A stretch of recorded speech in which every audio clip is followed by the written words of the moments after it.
reason to treat us like we're these delicate, wilting flowers who can't bear the consequences of our own decisions. That's not equality. That's, I know, treating us like the we're idea on a pedestal. that we have to be protected from male vulgarity. I call this fainting couch feminism. It's not a feminism I recognize. It's hyper puritanical when feminism was supposed to overthrow that kind of puritanism. It's also authoritarian, it's coercive, and it's unkind. I don't a feminism without mercy. And it can be very vicious, and we've seen it, and it makes women that, and I've seen this happen with students. So you bring in a young woman who is, curious and full of excitement, and she takes one of these hardline gender studies courses and becomes paranoid and angry at men and angry at the world, and and they encourage rage and these extreme emotions. I just think it's psychologically unhealthy, and I think we are dealing with the results of by now many a few decades of this kind of teaching. And again, most college students don't come out bitter and enraged and politicized, but many of them do, and I think it's especially a problem at our more elite schools. And then they take these twisted ideas with them into the workplace, and we all thought, oh, when they get to the workplace, reality will kick in and they'll have to change. No, they're changing the Mhm. workplace and making it a impossible sort of censorious place where people are honestly afraid to say anything.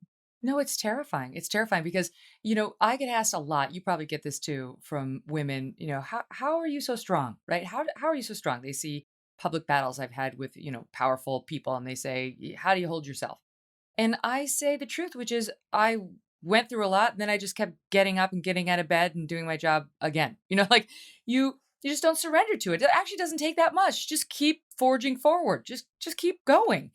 And now we're at this place where it's like, no, I have to control everybody else's behavior. I have to stop the behavior in the first instance, which is not realistic. We can't control everybody's behavior. Bad things are going to happen, difficult things. And when it happens, then I need to lean into my victimhood and look for other people to feel sorry for me in order to feel like I matter.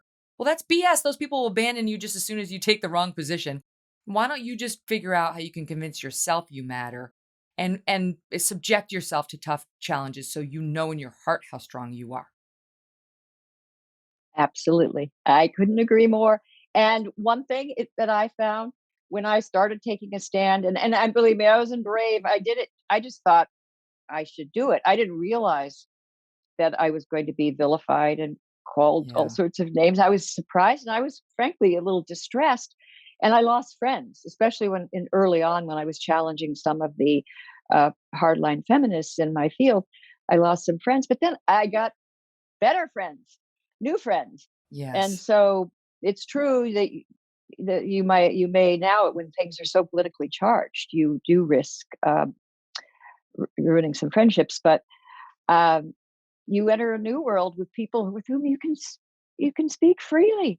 And who Yeah. wants to practice this sort of preference falsification and self-censorship? And it's just exhausting.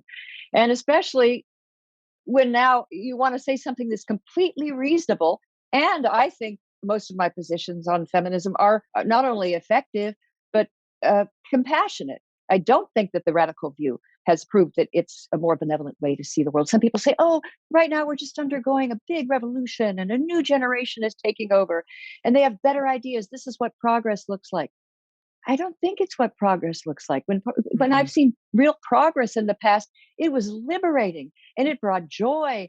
And this is people are shutting down and people are being punished, and it feels like we're going to look back at this moment the way we look at McCarthyism. Yes. You're so right. That's such a good point about there's no joy to this movement. It's alienating and small and vindictive and mean. No one feels good at the end of this. This is not empowerment. In a nutshell, it boils down to, I've said this before, but my daughter was talking about this T-shirt. I have two sons and a daughter. Um, Girls rule and boys drool. And I was like, oh no, no, no, no, no, no. That's not empowerment for girls, right? Like as somebody who married a man and made two more, I understand that the key to lifting my daughter up is not to put my boys down. And so I heard somebody say once that the answer to this problem we're having right now with feminism and otherwise is parents of both boys and girls. And that's one of the reasons why I almost feel like the answer to like the cop problem and with violence against Black men is Black male cops or Black female cops, like people who can understand and be empathetic to both arguments, but not far left activists who want to shame everybody out of any pushback or any sort of opinion. So can you tell me though, because I watched you did a tour with Roxane Gay, who is a more, I don't know, traditional feminist. I don't know, a radical feminist. I'm not sure what we call her. I don't know what you call, but so you debated her, and it was nuts to me because it devolved to people calling you a white supremacist. It was like, wait, what? I think she So called how? me that. It was this debate in Australia, and when the organizer, Desh Amila, asked me, I said, well, He's feminists coming on usually next, by don't the way. like. He's my next guest on this show, but keep going. Oh, give him my regards. I'm so fond of him. He's a wonderful young man, and he was this idealist. He thought, oh, we'll bring two feminists from different schools because she's a little more of I guess, a critical feminist, a radical feminist, and I'm more moderate. And you would debate, and we'd come to some understanding. We didn't come to an understanding. She wouldn't even look me in the eye, and then she behaved like uh, such a diva. She decided she didn't like Desh as the moderator because he asked her so hard questions, and she just thought that was out of line. And so she insisted that we had two debates. One was in Sydney and one in Melbourne. And she insisted at the Melbourne debate that we get a different moderator, and she was going to choose her. And Oh, then man. she did. The reason he did it, he wanted to have the video to distribute, and she wanted no videos released and threatened lawsuits, and it was absolutely insane. It was just gratuitous theatrics.